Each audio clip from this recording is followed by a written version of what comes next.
বিশ্বের পাসপোর্টের মানের তালিকায় বাংলাদেশের অবস্থান এখন ৯৫তম।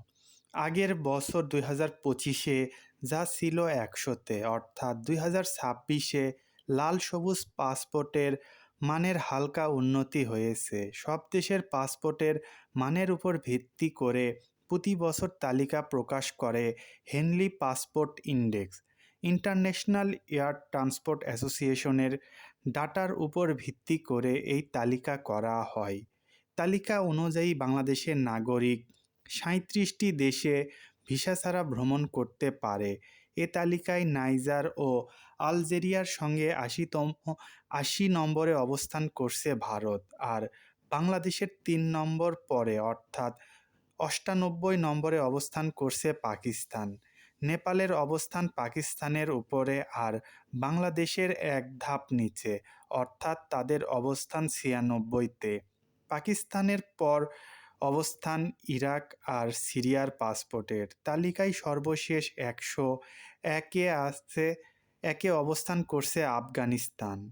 এই সূচকে সর্বশেষ প্রতিবেদনে বলা হয় শীর্ষ ৩টি পাসপোর্টই এশিয়ার দেশ। ১ নম্বরে রয়েছে সিঙ্গাপুর।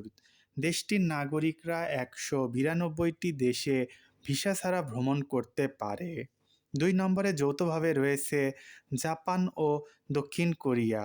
এই দুই দেশের নাগরিকদের ১৮৮ দেশে ভিসামুক্ত প্রবেশাধিকার রয়েছে।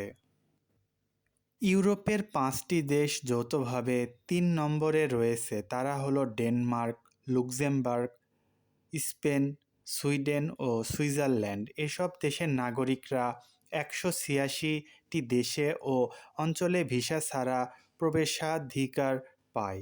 চতুর্থ অবস্থানে রয়েছে Austria, Belgium, Finland, France, Germany, Greece, Ireland, Italy, Netherland ও নরওয়ে।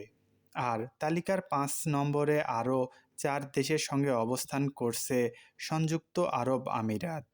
হেনলি পাসপোর্ট ইন্ডেক্সের ওয়েবসাইটের তথ্য অনুযায়ী বর্তমানে বিশ্বের ১৯৯টি দেশের পাসপোর্ট এবং ২২৭টি ভিন্ন ভ্রমণ গন্তব্য অন্তর্ভুক্ত রয়েছে তাদের ডাটায়। প্রতি মাসে হালনাগাদ হওয়া এই সূচকটি তার ধরনের মধ্যে সবচেয়ে শক্তিশালী ও বিশ্বাসযোগ্য হিসেবে বিবেচিত।